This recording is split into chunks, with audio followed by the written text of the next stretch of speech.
Vot vennad, jälle on midagi juhtumas ja ma räägin teile, mis toimub kulisside taga Põhja-Korea ja Venemaa vahel ning millist plaani nad lääne vastu hauduvad. Pange seda tänast videot tähele, sest see on veel üks märk sellest, et Jeesus on kohe ukse eest tagasi tulemas. Ja ma tean, et kui me räägime Jeesuse tulekust, siis inimesed hakkavad meie üle naerma. Kas pole nii? Nad hakkavad ütlema: Ei, pastor, te liialdate, te pingutate üle, te mõtlete asju välja, et inimestele hirmu peale ajada. Vennad, see ei ole nii. Tõde on see, et me juba elame piibli profeteeringute täitumise ajal. Isegi see fakt, mille ma sulle just rääkisin, on kirjas 2. Peetruse kirjas 3. peatükis, alates 3. salmist. Vaata, mis seal kirjas on. Mis juhtus tõotusega, et Jeesus tuleb tagasi? Sellest ajast, kui meie esiisad surid, on kõik jäänud samaks nagu loomise algusest peale. Mul tuli isegi meelde, kui inimesed ütlevad, et loomise algusest peale on alati nii olnud.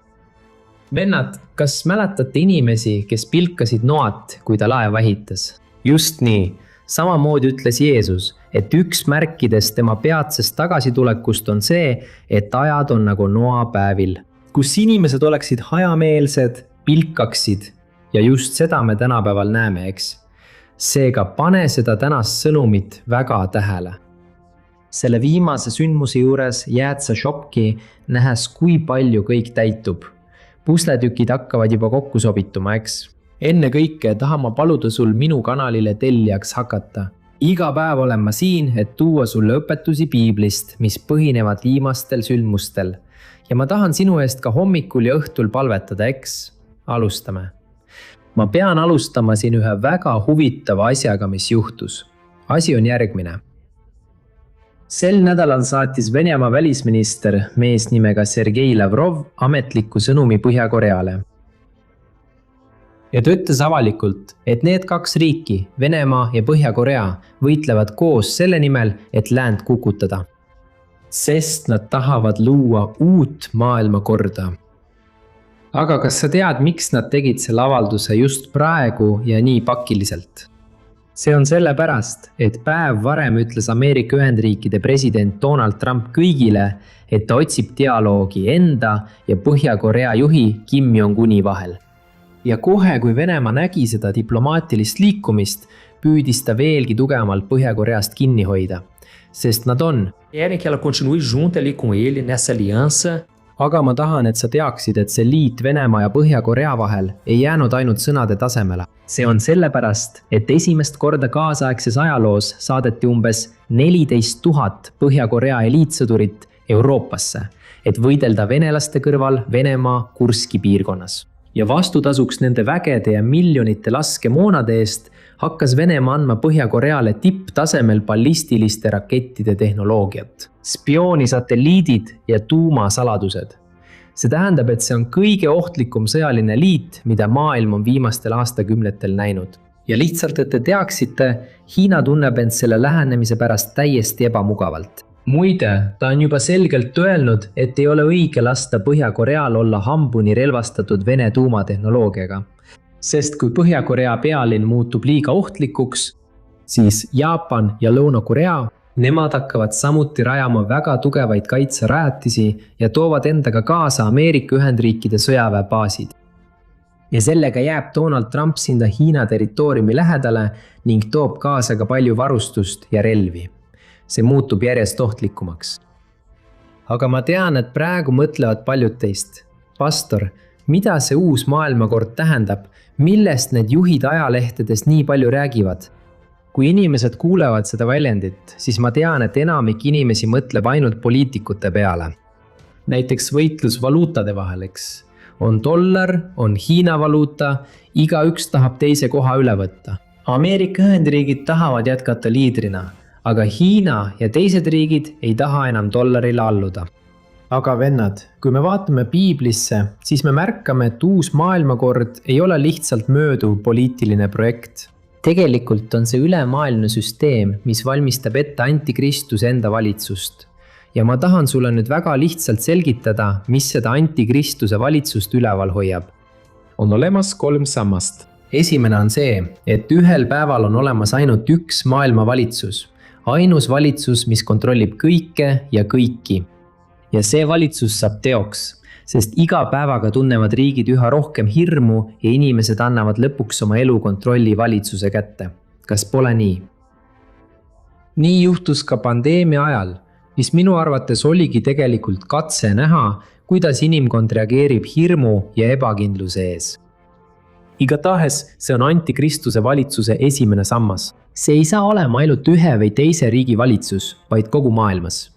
Ja teine sammas on majandus, mis tsentraliseeritakse ühe ainsa digitaalse valuuta alla. Muide, Piibel on sellest juba rääkinud ilmutuse raamatu 13. peatükis, kus öeldakse, et keegi ei saa osta ega müüa ilma metsalise süsteemi loata.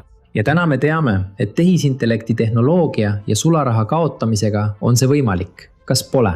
Ja just sellepärast, kuna kõik on digitaalne, on antikristusel palju lihtsam kogu maailma raha kontrollida. Nii et see pole enam ulme, vaid juba toimib. Ainult et järjest enam hakkab see toimuma globaalsel tasandil. Ja siis tuleb viimane, eks, 3. sammas, mis on kõigi religioonide ühendamine. Ja seda hakkab kindlasti juhtima vale prohvet, sest Piibel räägib sellest juba. See vale prohvet juhib inimesi kummardama metsalist, kes on antikristus. Ta segab kõik uskumused kokku. Seepärast peame meie kristlased olema selle vastu, et meie usku teiste omaga ühendada. Sest Jeesuse sõnul on ainult tema on tee. Sest a verdade e a vida. Ei ole teisi teid Jumalani jõudmiseks. Amen. Vennad, tõde on see, et need maavalitsejad arvavad, et nad kontrollivad kõike. Kas pole nii? Me ei räägi nendest perekondadest, kes kontrollivad seda võimsat rahvast, eks. Need miljardäärid, kes kontrollivad meediat, kontrollivad kõike, mida me sööme, mida me vaatame, kõike, mida me näeme teleris ja internetis. Aga vennad, need mehed kaevavad tegelikult endal ise hauda. Nad sepitsevad plaane, mida Jumal tegelikult igaühe neist nurjab. Vaata, mida Piibel ütleb 2. psalmis, alates 1. salmist. Seal on kirjas, miks paganad mõllavad, miks rahvad sepitsevad tühiseid plaane. Maa kuningad valmistuvad lahinguks.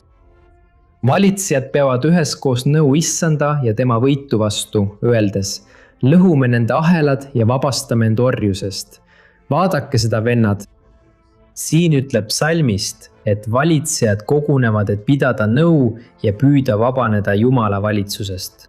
Sest ainus asi, mis seisab vastu sellele valitsusele ja nendele võimsatele, keda me näeme, on Jumala püha vaim. Tõde on see, et täna me elame täpselt nagu Paabeli torni aegadel, kus inimesed tahtsid oma enda seadusi.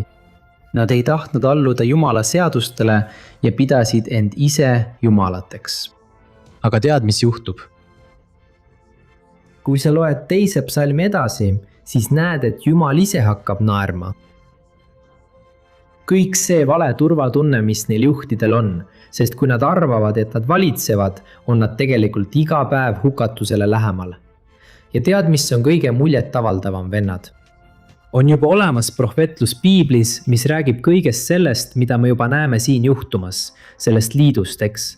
Venemaa, Põhja-Korea, Aasia riigid. Vaata, mida Piibel ütleb Hesekieli raamatus, 38. peatükis, alates 1. salmist. Siil on kirjas, ma sain selle sõnumi issandalt. Inimese poeg, pööra oma pilk Koogi poole, Magogi maalt, vürsti poole, kes valitseb Meseki ja Tubaali üle ja kuuluta tema vastu prohvetlikult. Anna talle see sõnum kõige kõrgemalt issandalt. Kuug, mina olen sinu vaenlane.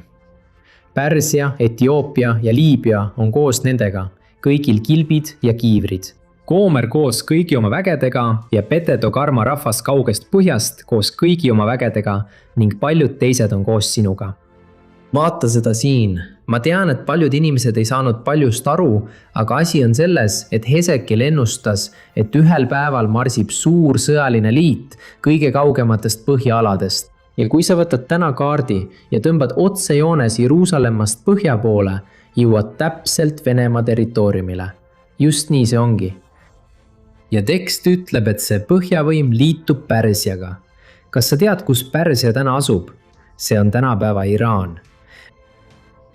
Ja koos nendega liituvad idast paljud väed ja liitlasrahvad. Nii et vennad, me juba näeme selle algust. Muidugi Googi ja Maagoogi sõda, see juhtub alles tulevikus. Aga kõik algab tasapisi, eks. Ja just sel hetkel võivad paljud mõelda. Aga pastor, mitu sajandit on inimesed juba rääkinud sellest Googi ja Maagoogi sõjast? Miks see pole kunagi varem juhtunud? Ja miks te nüüd sellest räägite? Tõde on see, et kui me vaatame ajaloole, siis sajandite jooksul olid Venemaa, Pärsia ja Osmanite impeeriumi rahvad surmavaenlased. Nad olid pidevalt sõjas. Ja oli üks asi, mis takistas selle prohvetuse täitumist. Mis on järgmine? Iisraeli rahvas oli endiselt üle maailma laiali ja nad pidid tagasi pöörduma Iisraeli oma maale. Ja kõige huvitavam on see, et peaaegu 2000 aastat ei eksisteerinud Iisraeli riiki üldse kaardil. Ja piibel ise ütleb, kas saab rahvas sündida ühe päevaga? Jah, vennad, see juhtus 1948 aasta mais. Kui juudid pöördusid tagasi oma maale, luues täpselt selle olukorra, mida Hesekiel kirjeldas tuhandete aastate eest. Ja kas tead, mida piibel ütleb, et juhtub, kui need armeed marsivad Jeruusalemma poole, et Jeruusalemm hävitada? Jumal ise sekkub. Ta põhjustab segaduse vaenlase vägede seas, ta saadab laastava maavärina ja ta saadab taevast tule Iisraeli mägedele, näidates kõigile maarahvastele, et Iisraeli Jumal on tõeline Jumal. Ja on veel üks viimane detail, vennad, väga huvitav, mida piibel ütleb. See lahing toimub siis, kui Eufraati jõe vesi kuivab, et ta vaada tee, et sõdurite kolonn saaks Iisraeli vastu tulla. Ja nad seisavad seal Megiddo orus, silmitsi suure lahinguga inimkonna ajaloo lõpus. Aga kas tead, mis juba tänapäeval Eufrati jõega toimub? Tõsiste põudade tõttu, seal Türgis ja Iraagis ehitatavate hiiglaslike tammide tõttu kuivab Eufraati jõe säng sõna otseses mõttes kõigi silme all, vennad. Ja piibelik ettekuulutus täitub. Nii et vennad, üks asi on kindel, me elame aegade lõpus. Aga Jeesus ise ütles, et see on alles valude algus. Sest kõik saab raputatud. Maa raputatakse läbi enne, kui Jeesus tagasi tuleb. Ma tean, et kui sa kuuled neid uudiseid, eks ole, sõdadest, sõjakuuldustest, siis tekib südamesse raskus, sest me armastame oma perekonda. On nii palju inimesi, kes pole veel pöördunud. Aga Jeesus ise ütles, vennad, et kui me neid märke märkame, on aeg oma pea tõsta, sest meie lunastus on lähedal. Halleluuja! Vennad, igavikus koos Kristusega ei ole enam pisaraid, valu, kannatusi ega surma. Ja sellepärast peab meie nimi olema kirjutatud eluraamatusse talle vere läbi, kes on Jeesus. Seetõttu tahan ma sind kutsuda oma pattudest meelt parandama. Ära jäta seda homseks, kahetse oma patte, tunnista, et Jeesus on sinu päästja. Ma usun, et kui sa nüüd selle otsuse teed, ei ole sinu elu enam kunagi endine. Amen. Mina olen pastor Antonio Junior ja loodan, et sulle meeldis see sõnum. Ma jätan siia ekraanile video, mida saad vaadata. Loodan, et see kõnetab samuti sinu südant. Ja ära unusta jagada, paljud inimesed vajavad sellist sõnumit kuulda. Ja et Jumal kasutaks sind iga päev üha enam. Amen. Jumal õnnistagu ja kohtumiseni järgmises videos.